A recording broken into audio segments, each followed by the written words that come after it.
সমস্ত internal combustion piston ইঞ্জিনের মধ্যে পিস্টনের কাজ হলো হিট এনার্জিকে মেকানিক্যাল এনার্জিতে কনভার্ট করা। ইঞ্জিন চলাকালীন প্রথমে পিস্টনের মাথায় আগুন জ্বালানো হয়, তারপর ইঞ্জিন সিলিন্ডারের মধ্যে পিস্টন ওঠানামা করে, তারপর পিস্টনের সেই ওঠানামার গতি ক্র্যাঙ্কশ্যাফটের সাহায্যে ঘূর্ণন শক্তিতে রূপান্তরিত করা হয়। ইঞ্জিন সিলিন্ডারের ভেতর সিলিন্ডার এবং পিস্টনের মাঝখানে কয়েকটা রিং বসানো থাকে, এইগুলোকে বলা হয় পিস্টন রিং। ইঞ্জিনের অন্যান্য কম্পোনেন্টসের মতো এই পিস্টন রিংগুলো খুবই গুরুত্বপূর্ণ। ইঞ্জিনের পারফরম্যান্স বাড়িয়ে তোলার জন্য বা কোনো গাড়ির মাইলেজ বাড়িয়ে তোলার জন্য এই পিস্টন রিংগুলো অতি গুরুত্বপূর্ণ ভূমিকা পালন করে। পিস্টন রিং না থাকলে বা খারাপ হয়ে গেলে কোনো ইঞ্জিন ঠিকমতো কাজ করবে না। এই পিস্টন রিংগুলো কেন ব্যবহার করা হয়, কিভাবে কাজ করে এবং কত ধরনের পিস্টন রিং হয়, এই সমস্ত বিষয়গুলি একদম বিস্তারিত আলোচনা করব আজকের এই ভিডিওতে। তাই সম্পূর্ণ ভিডিওটি অবশ্যই দেখুন, আর ভিডিও ভালো লাগলে অবশ্যই লাইক দিয়ে চ্যানেলটিকে সাবস্ক্রাইব করে রাখবেন। একটি ইন্টারনাল কম্বাসন পিস্টন ইঞ্জিনের মধ্যে পিস্টন এবং সিলিন্ডারের মাঝখানে তিনটি রিং লাগানো থাকে। সবার ওপরে যে রিংটি থাকে এটিকে বলা হয় কম্প্রেশন রিং, মাঝখানের রিংটিকে বলা হয় ইন্টারমিডিয়েট রিং এবং নিচের রিংটিকে বলা হয় অয়েল কন্ট্রোল রিং।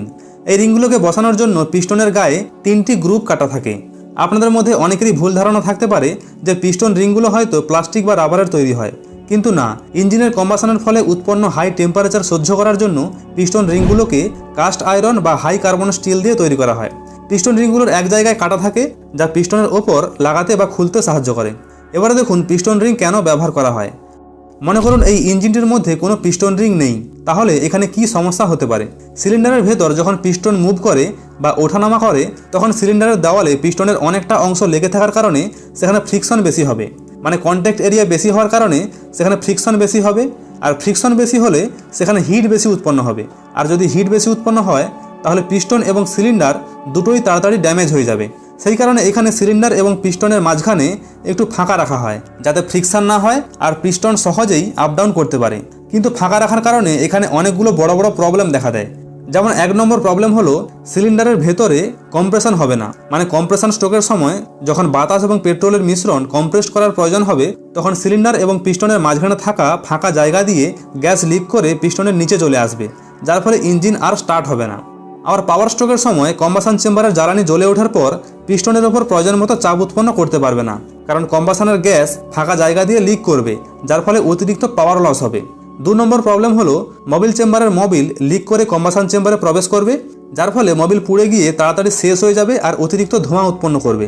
3 নম্বর প্রবলেম হলো পিস্টনের হিট ট্রান্সফার হবে না, মানে কম্বাসনের ফলে উৎপন্ন হাই টেম্পারেচার পিস্টনকে প্রচুর পরিমাণে গরম করে দেয়। সেই গরম পিস্টনকে ঠান্ডা করার জন্য পিস্টনের অতিরিক্ত হাই টেম্পারেচার ট্রান্সফার করার প্রয়োজন, কিন্তু পিস্টন এবং সিলিন্ডারের মাঝখানে ফাঁকা থাকার জন্য পিস্টনের হিট ট্রান্সফার হবে না। সেই কারণে এই সমস্যাগুলোকে সমাধান করার জন্য এখানে পিস্টন এবং সিলিন্ডারের মাঝখানে পিস্টন রিং ব্যবহার করা হয়। এখানে যে 3টি পিস্টন রিং আছে এদের প্রত্যেকের কাজ আলাদা। সবার উপরে যে রিংটি আছে এটিকে বলা হয় কম্প্রেশন কন্ট্রোল রিং। এটির কাজ হলো কম্বাসন চেম্বারের হাই প্রেসার গ্যাস লিক হওয়া থেকে আটকায়, বা কম্বাসন চেম্বারের গ্যাস পিস্টনের গা বেয়ে মোবিল চেম্বারে আসতে দেয় না। সবার নিচে যে রিংটি আছে এটিকে বলা হয় অয়েল কন্ট্রোল রিং। এটির কাজ হলো সিলিন্ডারের দেওয়ালে লুব্রিকেটিং অয়েলের পরিমাণ ঠিক রাখা। যখন পিস্টন আপ ডাউন করে তখন পিস্টন রিংগুলো সিলিন্ডারের দেওয়ালের সঙ্গে ঘষা খায়। সেই ঘর্ষণ কমিয়ে আনার জন্য সিলিন্ডারের দেওয়ালে লুব্রিকেটিং অয়েলের প্রয়োজন।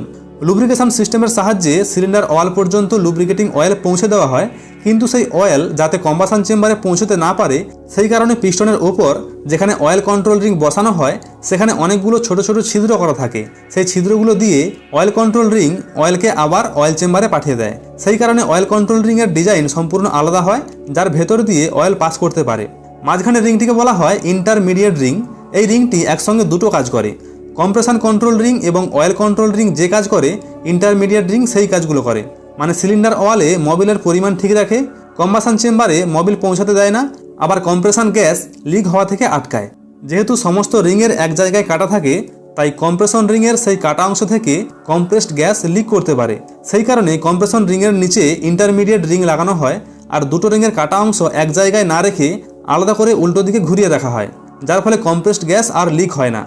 আরও একটি গুরুত্বপূর্ণ কাজ এই 3টি রিংয়ের সাহায্যে করা হয়, সেটি হলো হিট ট্রান্সফার, মানে পিস্টনকে ঠান্ডা করার জন্য পিস্টনের অতিরিক্ত তাপমাত্রা এই রিংগুলোর সাহায্যে ট্রান্সফার করে সিলিন্ডার ওয়ালে আসে, তারপর পিস্টন ধীরে ধীরে ঠান্ডা হয়। এই রিংগুলোকে স্প্রিংয়ের মতো ফ্লেক্সিবল বানানো হয় যাতে ইঞ্জিন চলাকালীন রিংগুলো ক্ষয় হতে হতে নিজেকে অ্যাডজাস্ট করতে পারে, মানে রিংগুলো যত ক্ষয় হতে থাকবে ততই বাইরের দিকে প্রসারিত হয়ে সিলিন্ডার ওয়ালের সঙ্গে অ্যাডজাস্ট হয়ে যাবে আর বহুদিন পর্যন্ত চলতে পারবে। এইভাবে 3টি পিস্টন রিংয়ের সাহায্যে একসঙ্গে অনেকগুলো কাজ করা হয়। কোনো ইঞ্জিনের পিস্টন রিং যদি খারাপ হয়ে যায় আমরা কিভাবে বুঝবো? প্রথমত পিস্টন রিং যদি খারাপ হয়ে যায় তাহলে ইঞ্জিন অয়েল পুড়ে গিয়ে তাড়াতাড়ি শেষ হয়ে যাবে। যখন ইঞ্জিন অয়েল জ্বলবে তখন ইঞ্জিন থেকে কালো ধোঁয়া বেরিয়ে আসবে। এছাড়াও পিস্টন রিং খারাপ হয়ে গেলে ইঞ্জিনের কম্প্রেশন ভালো হবে না, পাওয়ার লস করবে, আর সেই ইঞ্জিন প্রয়োজন মতো টর্ক উৎপন্ন করতে পারবে না। আশা করি আপনাদের পিস্টন রিং সম্পর্কে বোঝাতে পেরেছি। আজকের ভিডিওটি এই পর্যন্ত। কেমন লাগলো অবশ্যই কমেন্ট করে জানাবেন, আর সেই সঙ্গে একটি লাইক করে চ্যানেলটিকে সাবস্ক্রাইব করে সঙ্গে থাকুন। দেখা হচ্ছে আবার পরের ভিডিওতে।